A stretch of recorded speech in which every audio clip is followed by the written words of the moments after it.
We are say we there. In fact, as anti for we there, omoji omo ho enye. Minua. At first, me koka efia e wa santimante mu asem. Fiti. Ai, ana mo eyi wo mo firi krase e ba santimante mu no. Wo mo na be ya hafi, na no kra hefa na ye fi okumase. Kumase hin na ye fi, enye kejetia no so etesa wo be bia because e ho ye marketplace, e ho ye busy area, ye didwa wo ho. Ewa ene sha ase sofo line interchange ba chwe ene da so no sofo line interchange na se efi. As for mining, nobody will argue that there shouldn't be mining, but it has to be mined responsibly. That is the whole thing. People who are doing galamsey, we are destroying ourselves. There's a need to start. I want to appeal, especially as a chief. We, the chief, should not say we don't have the power. If somebody could do it, is in a jurisdiction and not allowing people to do it, why can't you do it? In Dormaahene, if you come there, I'll arrest you and give you to the police so that you'll be prosecuted. I want to appeal to everybody. They should ensure that the people should not engage in galamsey, because if you do it and you are arrested, you know the consequence for it. Leader bia na edwene ni kuro na anase ba bia ye dia ma ne se oni animu no odi kan dwene ho kane. But leader ye nya ne se sante hin menim mukro ya eduru ba bia mo se an oye kese ye busa bibi firi no ha an enye na dwuma enti asanteni na nkasa na ubusa ni nyansa we he a wodi ni nyansa ahye ni trum na wo ne fa ho etugu. Santini odi Otumfuo'S a omo ye piao the piao nation no na adwena ankasa ne hye ne trum one a empo emese ne nko na ebini ne san nam na adwene ho woni trum jimi omanim guase he mahu animguase fiofio pa atomo Njabusua quick enye sebe debia na anipa aya de boni nko ayebeka Ghana obi ade papa nso ana nyina yaka na bibia etima eboko aha agya me media abomaden subscribe channel like na busu ko ningu nya kakraka it is what it is Njabusua na Dormaahene over the week ni de unim say de ekoso ewo social media eka ho a trendy ewo the national superhighways ni so no na Dormaahene eka ho bi ne swearing in ana office fofra abusua wakwa kopiem ewo appeal court odi ni dwuma as appeal court judge appeal court papa ya sisi no obidi asem no congratulations and big congrats to na Dormaahene mesi nipa ya de osaye fi se obeso ma konko Ghana enti the fact say bia waka ensem bia etwemu ayebi ti Ohene ebi ti okromfo anabia one miss you know interpreting some stories we need asefo about santi anase bia e Otumfuo'S to abim ebi mu hunu se sebi onya yewura kasetia no eno nkyere sebi oya de papa nso aye meka ho dewu ya de meka ho asema na se mo ho dewu nkyere ahwefo na etifo waya de bebre ne modembo fi se ubedu sa particular rank no na enye asem keto sebi u free even class 1 kwa class 2 kwa no ya na nya asem keto emu mo ka hodo abetwere ne class test na sefo enti na Dormaahene ya de nyankopon ne nanom enka ne ho na ontimi adwuma pa emfa mo makonkora Ghana enti waka asem bi ewom se unyu bia obe involve ho ewo galamsey eye sebi illegal mining na unni permit na say onfa right procedure so say o say untu galamsey no be ma ya chew enkre na Dormaahene foto ka kebdem dem me koba me de be ma hwefo no matifo ne na Dormaahene ene sebi bono champion group na Dormaahene edi ne ho ewum na so oka ho bi oye kasama fa na so oye otitire ewum asema oka ye no de bia ya asema me preach o social media say even the demonstration ko mo ye fa aman about illegal mining no it shouldn't be in Accra because Accra into galamsey Flagstaff House umuko yura His Excellency John Dramani Mahama na se kufa na say about dada etwemu bia na mo ye demonstration ko no nya ho na illegal mining Accra meet my demonstration about bia we friend saying national cathedral but you know untimi mfa galamsey emfa nkono because in galamsey on tim krasi no me galamsey no ayefofo no me galamsey no mana so me involve galamsey o mukrom no omo na wose etu omo sesa enti na Dormaahene make statement bi say ye chew ono de se wo bodoma na o chewa odoma police for ama police for etima prosecute na we face the consequences and say emra kwan na enemu na wose do fa the law is the law need wa from abuja na won say yes se be banyansafo kra mu na ebu nyansafo na okwasia ano frefre sutro frefre ntokwa na akoni asabia akwasia be fa so ma yehu so ye kwasia no ye kwasia na do ban da assembly ya wafra banwe ya wo ye appeal court judge de mesero say obetwe ho afisa aboba de David so izo nkanya nsema da ohun nsema wa kekeka say se be sofola interchange fini na sefo yewura nye ho no wote yewura wonye fingu ho but yewura nye na dwuma no sanitation minister adwuma anasa regional minister adwuma ne say ono so be try gather and conform betimi affix sa problem no nti sabi o kasa ya manyansa mbem abuzia yanko na yankuti sabi kwasia aboba David enkwasi asemo kan ye wi a na Dormaahene a conversation nso e ho no ma wo se yeti na yehu de ono nso e ka kire Ghana for abuzia yanko mra na yankuti aboba David ye ba e beto aso ye koya sofola interchange ye Otumfuo ka prenim ono onyansa ho de be interchange ani gumu ani mas everyone akwatia line kumase oh ube wana hanu mapiem ube wana hapiem na nyamo na mo se kejeti yankwa na ayefi no eko eba enura joy news ni edi news aba o manim guase enti omo su de meka akwa video te se na ase we care enti tie ni omo ka o de tie na yiri so no yiri obirigi na no ha se na ha na atim no na abon wura no bottles ni na ba da fish pond nti de ejina ya fish pond na so na ba da sai ba ti mi ya santini media sene ya betu ya maame a omo na e try se omo be yi nwura egu gata nim na subi na nya kwan ayede akọ no sene o kana ha na yo bi fish pond e na am gata ni nti no nsoto na na ma won pakwa adwuma wo ye kwa wajai ana ha ye yinti no sene me ya santini media moma ya so te ye no sene ye de nyoma ebu asanteman ene ye bekoso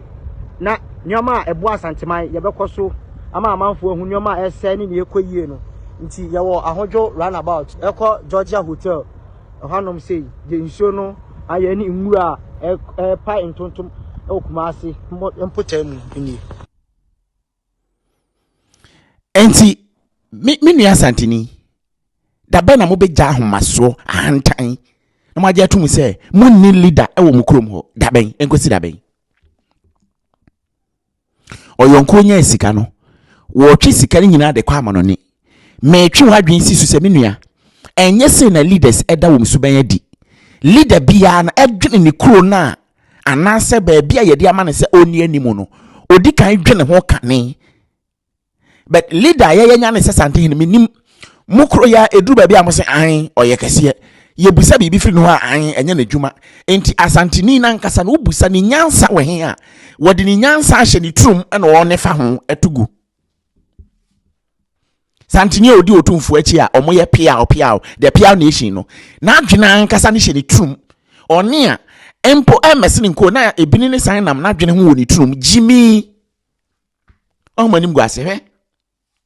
mahu anim guase fiofio pa atomo seme ka sei na joy news edremika eduru ho omukotwa baby awufia wokɔ nyame we asokwa flyover se ho ahwan mpacho mo amunnim subin suo no mpacho enie subin na nka obi nyansani kuroma by now ye wo boat nkete da so a ho krase ya dane business center enkofo ba ho na ya befru boat no okutwa no 15 minutes ba ye gena or the saying 12 Ghana cedis and 15 Ghana cedis utwa no ho what boat no so na nam subin suo no so because I need ya no kama baby subin ni da no so na anya hwe de wonam enkofo ani beje so mo befro obi pe bi afro na wadwodwo no ho ni ye wankasa bepeli wo ho ni ye mo ankasa mbe ye ni sei nyansa na asenti asa wa abrabom nyansa na asa kwakudua me de metufo ade we na meka mo mpese mo beti no asante ni investment ya wo ye wa abruchire no jai na asante wo ye santini ampa na wo do asante na asante nti na wote ho no ma unkonkoto 3.5 million pounds dan e wo UK unkonkoto millions of dollars dan e wo US unkonko ye investment millions of dollars e wo South Africa won to sika ngu montene mfa mma wo fa akwala keto ba ko pene ne twempena si mansions na asante da ho one dustbin bu opportunity say one dustbin, just one dustbin. Enehwe se na asante man temutie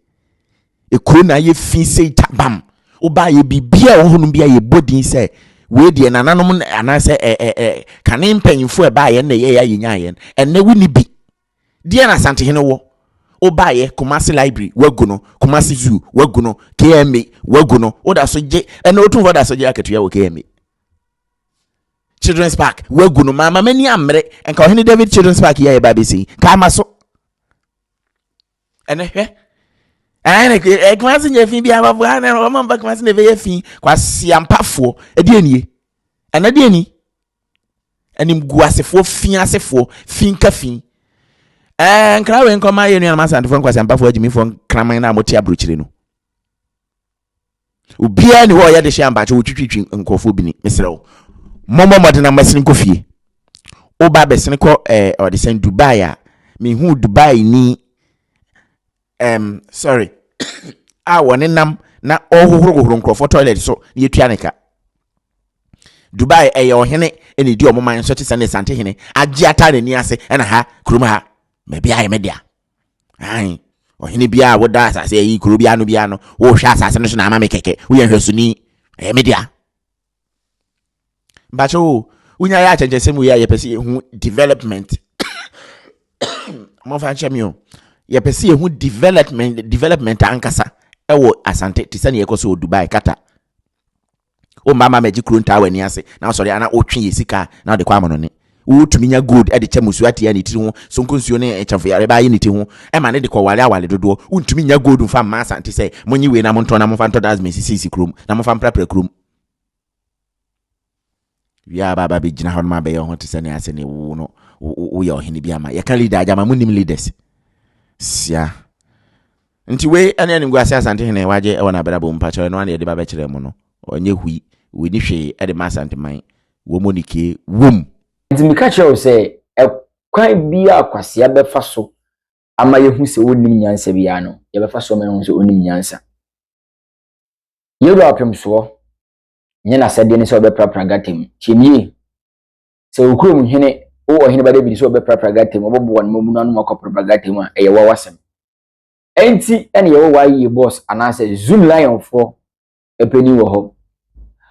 basintali onene nkrofo a omodom di djuma no ebedi sa djuma no e de ama asante we don't have time for you because one gasa nyanse bia ni ho a oka ni bibia aka damage control na sebo na betia yewura Otumfuo'S etu abebiem mu na moma ho kwan ma yedi sebi na Dormaahene atem anase yedi ahemfo bi atem mu na moma kwan ma nkrofo bedi o matem ene wasori ino a sese o ya appeal court judge sebi obi focus edjuma no obeboa Ghana enye sebi Dormaahene nkuana na Dormaahene ebedi na asema ma no obe ya appeal ama no na Dormaahene beboa Asanteni obeboa Awonani obeboa inyo ebunini obeboa tribe ni nyina nkrani kofodua ni obia obenya akonya akusha na Dormaahene se ewose oya appeal bia no na Dormaahene ewo pepa no odo se ewose o serve o ma konkro Ghana because this particular rank na webinum he is there to serve Ghana but not even a bonon kwa anasabe mon kwasiafo bi se ti Ohene ba David ena obenya asa we kwa appeal ko judge na bedi ngudum. And come to think of it, don't think another Dormaahene appeal called judge into no do Ghana bedi nkwasiasem. I say the media Kevin Taylor no. Even the Kevin Taylor itself no court kwa godi ngudum on do media no. Osi wonsu nyansa da. Nyansa bia ni wo tirim. Wo de cheche jimina ne nkwasiasem na no beta social ni media. De bia obi wa no a nkwasiasem nkwa na firi wa no de pie. Ye Otumfuo aman Kumasi ye bola. Say ye Otumfuo sori a no ye go tano ato atwene. Like we bini munim kasa how to dress you without Otumfuo'S center babim na ma piafo we say ya piafo de agin won be hem botem se fi wa ha say ya enipa adwen na enye so advise those people at the is impression na okomu sa de ne so na ka kire omu MP say omu MP no enhye mra omu mpe dasbin na hodo omu nkire bidom ntu bola ni mfangu se de be ya enkofo ye ni anase enko ha adwene enkofo yare mfamba but rather wabɛgyina asante edidi asante atem wabɛgyina asante so edidi asante atem ma sɛbi mpɛnimu no na ɔnkafra yewura akora wano atra no anima David ade a woyɛ no ho wonkwa so awo na wonim sɛ wo ka no kre wonim sɛ woyɛ bi nkrɔfa bɛyɛ deɛ wayɛ bi nkrɔfa bebree abɛyɛ bi motwam kɔ ene bi mu ni fra ene bi mu ti akonwa bi tu hwili mu nkrɔfa mo so ti asante edidi asante matem without no reason no ene they are facing their consequences and as no face problem no enti no bi wa no akasa aya bi ono kanya asesem na mo mu se na mo makwan ama sebe because we praise Dormaahene na say we didi Otumfuo atema someone will come and praise Otumfuo too and didi Dormaahene atem and nyasa bi ani as a blogger or as a journalist or as a presenter you get my point you need to be the attention omode subscribe channel like the episode ko ngo nya kakra enko na kuti na Dormaahene enko ma wodi and very nice feature central for ebusa no na Dormaahene edit udwa say onu galam say die o involve ho obi e wona sa so which is Dormaahene cause na say legend be to udwa say Dormaahene yo Dormaahene potem bunu potem baby ano ye na Dormaahene di ade no you know omo ye galamsey atin komo na say nti no I think say eno na ofa so di ya no say wo a woni ma ba galamsey woni mamu de ochewa be prosecute no de wako emre nimu na wako face there was a wound face because the law is the law ebusia yen kono nkuti no Dormaahene ye ba na to adwuma je ni so that's it. Now the president has given you the charge. What responsibility lies ahead of you? Oh, you know, he was candid with us about the expectations that the Ghanaian people expect of us. I have been on this job for 28 and a half years. So having been on the bench, we know how, we deal with cases. I mean, he has chastised us to ensure that cases do not delay, that we should ensure that justice is dispensed to all manner of people, no matter the background that they come from. So it's a huge responsibility, but I want to assure the public that we dare not fail. We ensure that we work together with His Lordship, the Chief Justice of the Republic of Ghana, as by law established. Together we all put our maximum effort to ensure that justice is dispensed to fair. Yes. Yeah, pretty much so. I mean, ever since your nomination, there's been a lot of trends with respect to you as well, that now you have this appointment, it should be relief to you. I don't know what that means. And I guess you've also been seeing the trends though. And many also say that the courts are being packed. What will be your response to people who say this to the appointing authority? I'm not too sure about what you have seen in the trend. Myself to say, if I use my case as an example, for the first 13 years in my life, I moved 2 places as a high court judge. For 15 years, I've been at one place. So to say somebody is packing the court, in fact, presently, until today, I was the high court judge representing I was representing the high court on the Judicial Council. So if you look at the order, I was the second. To say somebody is packing, to me, I think we've been there even for too long. It's not a matter of packing the court, but I believe that each one of them, about 21 of us, have his own competencies, has his own, the strength that they come up with. So I wouldn't say, if you look at the number of cases and the backlog that we are all, saying that cases delay, then ostensibly there's a need for us to ensure that judges come on board at all the levels, Supreme Court, the Court of Appeal, the High Court, so that we can, hold on to ensure that the cases are, expedited with. So in a nutshell, I wouldn't say that the courts have been, once you have the necessary competence, once you've been there for some time and you have been elevated. You suggest that you have close relations with the head of state, and also, you've had this appointment. Many say it is to say thank you to you. What's your response to that? No, as for the appointment, normally the president appoints on the advice of the Judicial Council. I believe that if I was not competent, if I've not been there for long, if I don't have the competencies, I was telling you that if I'm not mistaken, out of 142 judges of the High Court, if I'm representing them as the senior most on the bench, it tells you probably I've even been overlooked, not me alone, and some of the others. So if he has come to see that we have the enough competence, we have the expertise, and he has appointed us, I don't think people should look at. I know him. If we're not, he was there for close to some number of years before he lost power 2016 and somebody took up. He could have appointed. Why he did not do that? So it means that this is the right time he has seen and he's doing it. So nobody should look at. I know him. If you look at all the colleagues who were appointed, they all have. Justin Dogu, who was first before me, he was appointed to the High Court 2006. Some of them have come and they have gone past him. What would you say about him? If it's not me, what would you? I have been a High Court judge since 2010. For 15 years. If I'm getting to me, it's good. I've been recognized. Will you tone down? As to? They say you have been talking, you have been ranting. That's what the public say. Will you tone down? I wish that one would not come here because that is custom. You see, I wouldn't see myself as ranting. Let me be blunt. I want people to go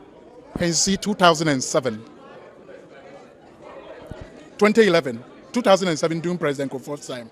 Who started this one? 2011, who started? 2020, 2021, before I join in. So I believe Ghanaians, you have to be fair. Once you are fair, especially as media people, now all these things are verifiable. If you go on social media, you will see who started. So if somebody starts and you join in,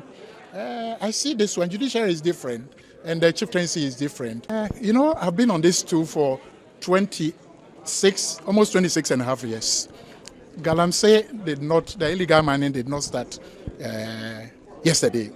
It's been with us for some time. If you ask me about my assessment, I would say now it's going down. You know why I'm saying that?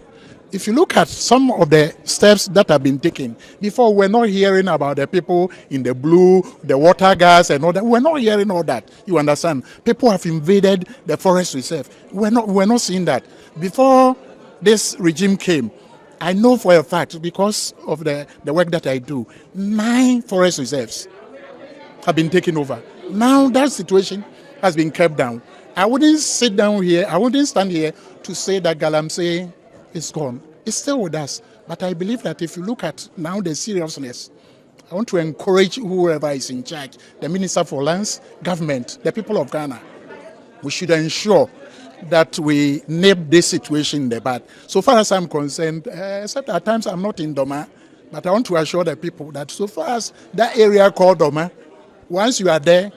be sure that one day you'll be caught and you know the punishment. Minimum 15 years. Do you have to do that? So I'm calling on all Ghanaians that this is the only thing that our ancestors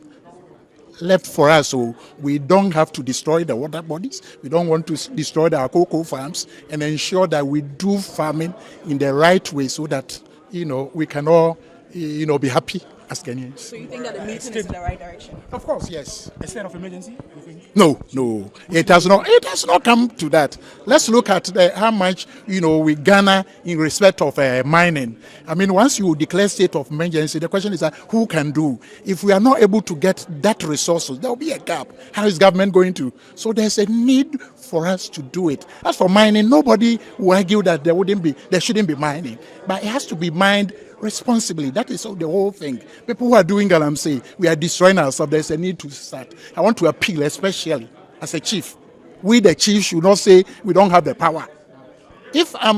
somebody could do it, it's in the jurisdiction, and not allowing people to do it. Why can't you do it? In Dormaahene, if you come there, I'll arrest you and give you to the police so that you'll be prosecuted. I want to appeal to everybody. They should ensure that the people should not engage in Galamsey, because if you do it and you are arrested, you know the consequence for it. It will not be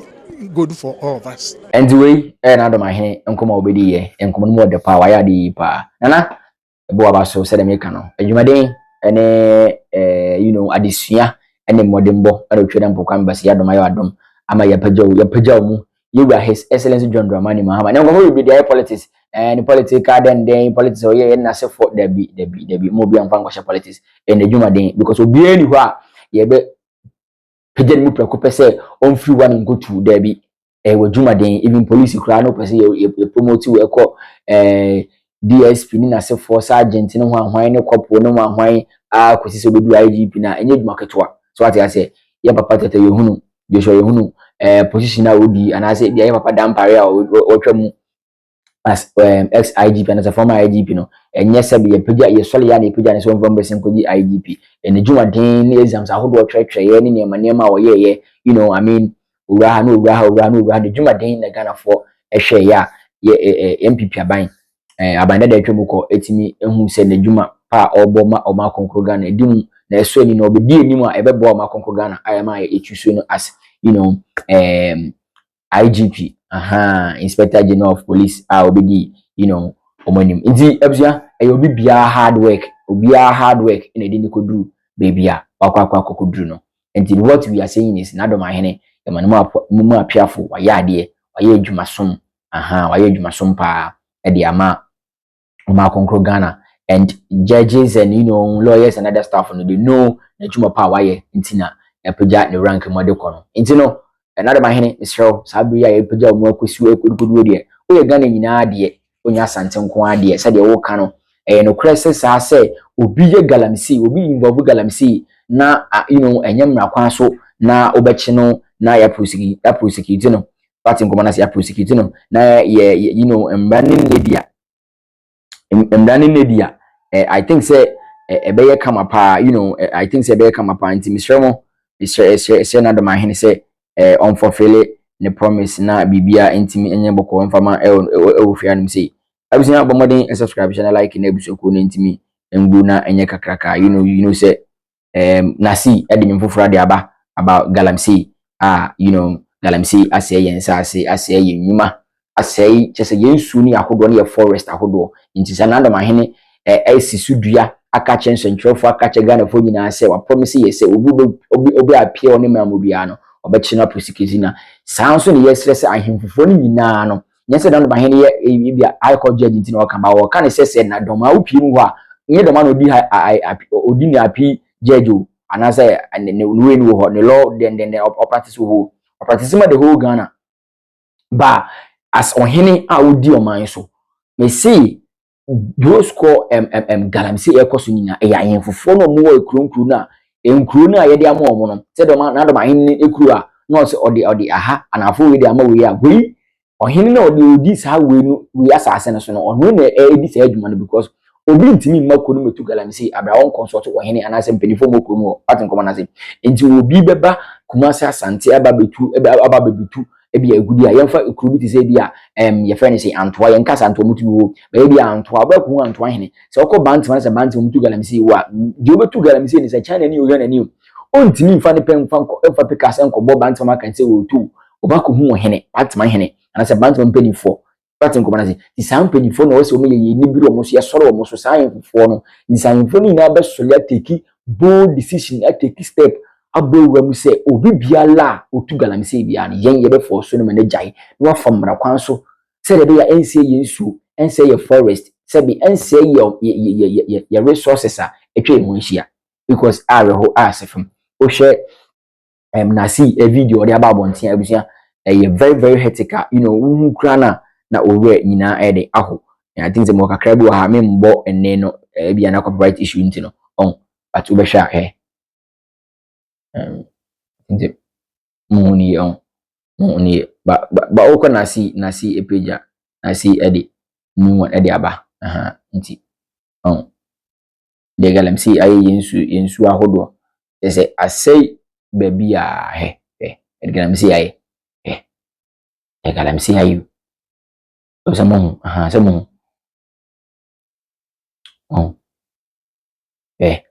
munyu su papa kwa mfa nwale wo mmawo hwe insu ni fefefe insu de aye before and after here for the forest no insu hwe ne de ya asase pradada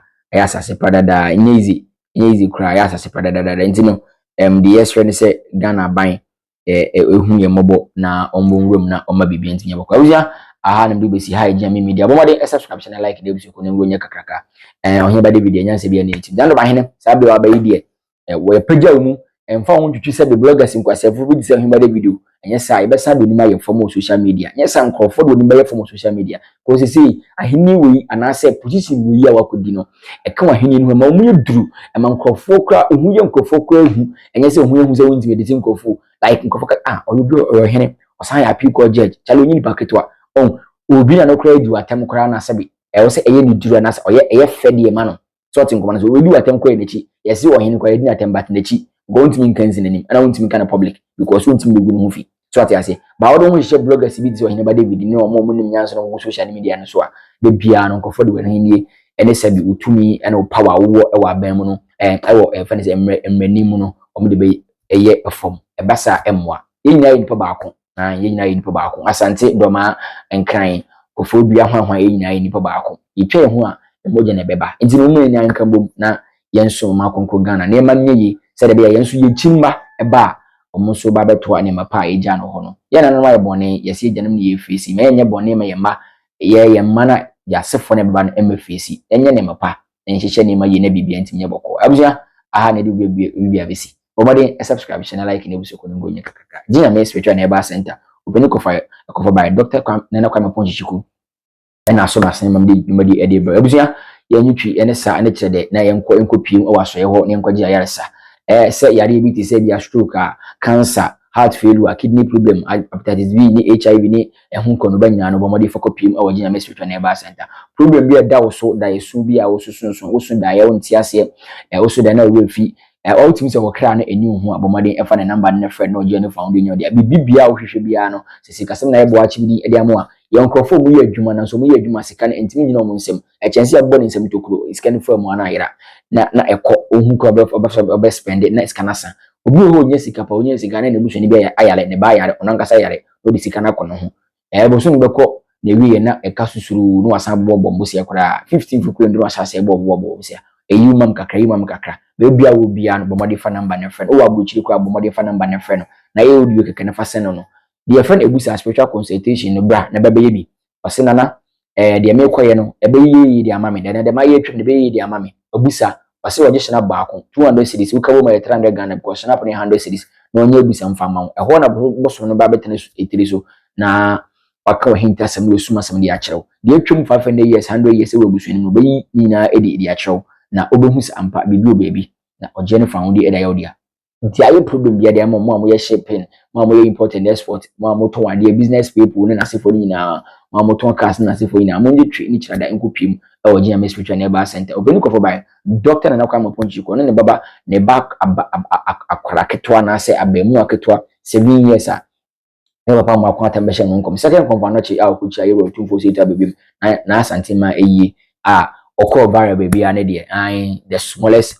priest in Africa and as in Ghana abusua bomode na monkonko pimo ho no ne papa emmo a no bibia ntim nye boko right after this video advert ni to aso fa the number na friend no Jenny found enya dia o kuma se agisu dwaben odi agisu dwaben ya odi dwaben ya nkasa kacha praga for na taxi for no se o kwanchiri po aso Ohene komfo na one ne ba ekom no obi bia do be kwa kopimo ho de chinya yira kwan kora onten kwanche baby ne wo obu nkofo fa so ne mo woti fi ene wo ye adwuma pa ebo a o ma konkro Ghana no bibia no modin e fa the number no after this particular video na one ne nkasa eni so je ne fa woni be odia edi amaji so yakoko GH we ya se na yense bebe it is what it is ebusia nyina krutia e beto fo bia no e bebe e da se bebe je ho je na ho mentwem da bi oni je na ho tie ma me no ka asem bi nyina spiritual center da bi edi 2 million ebrem e ma mu se de sunsum se mutie yi e ka nipa bi nko nanka da bi a wayere wo sunsum se mu enso mo boa hwe msi tumiri kabra unwo de fo bu wani age unwo ni manyam fo bu wani age obi da ka bi mu wani age uni sacrifice o yema ne kra uni mama ni amani bi o yema ne kra o dare ne kra o hwe ni yiye o mo bi e da no so modu o chia ye tene no sunsum obi ntimi kuntia no sunsum ma ni yeyi ebi ga na wudi o scammer ade na wo ye the bambo debi e bode bambo wo da wuro che wo de wo se wo mfa so bi na babu wo obi bu yesunsum ni pa o se tumrika to na mo ko ba bi ko pe bambo bi to na bra bo so dia tumi ye mpe wi da tumi bra bapti sika kwan sika pudu fa bo bra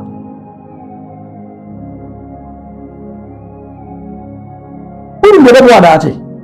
bo hu ban betumi ni nante eri ne how spiritual marriage so mo ware te wo so my friend jai e be ye se obeti so si in life hwe awari ni bra eguo awari ni bra ye basa na di so mo ware so so no di kan ware dada nti be so ba na ware wona niso no o mi ne di entra ware na se wani mo nyam ya se no favor unibi lucky unibi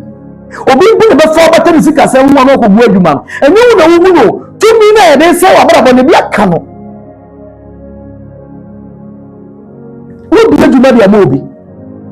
na wo tia no na e ko ebi ga ide ma wo bi adwuma na ba fom ne la oni lucky wo adwuma no de wa mo fi ne sam e ba mbo fato wa bra bo so enye ni pe ne na do nti hweye favor alright unye ni munyam wo bi enim ntokoro ya bone de bi efie wo be wure wo bi so efie otu ya task e wo sunsun mu otu ya ma ona na ngan so ma betua so e no me na de fie wo yi fu mu so wo bamba sa ni mo we ni be di so bitna pa abaifo ne bonsanfo je hye ni me wo kasa se wo tumiri ko me ya bamba fa namba na etwagu gare o kra ba o kra mu yedu obu o wa ne kra anga sentimi mpasa nkyere ne dawa brabum ebi nta kra na gane agyaw e fi di ka wa wo de keka kra mu men sen fata wo de ka wo kra no obi kra tiri mu ne to obi boso me na me ka se we di akyero obi kra tiri mu eche boso ne so timi wo de kra yie e kesu yie kra bia wo de wo so wo yema no amam na wo so yema na sa na kra no da wa pijaw ani wo pie nguru ni ko na no but only be nti wo ni so feli ampa so feli tumi kabra ya rebe ne hawa manie bei obi mo ni di onu obi nya se ba ne so tia na ete chisu mu ya pom ya mawo mo mi ya mi wo bi hwinti yo teto wo wu aso ni biem ti bu za se ko dia wo be ko sai wo bi bambo ka bo bi so ben wa so ni biem bi za se wo dia be ko sai the telephone number na ha edina me spiritual center but na be do brabo bra ni pe bambo bo ni nante suya bibi no me ni perifon na bibi so ne yi ni gani jaw gani bi e ti bi wo se me hwe be ko bu gani akọ oni wan kimrika ha edina me spiritual center ana ye da wo hwa fu video no benya no YouTube ko edina me spiritual center TikTok edina me spiritual center e futu sem the beauty pattern you can you want to say ma what you say yi you don't know baby you know so who could to me e dey nanti wa baby ma e ye che yes bibia tibika you tell about the family nkasa the suum how much to say ewia anopa enumere beje so me akasa na wo so wa yinshira shalom peace bye bye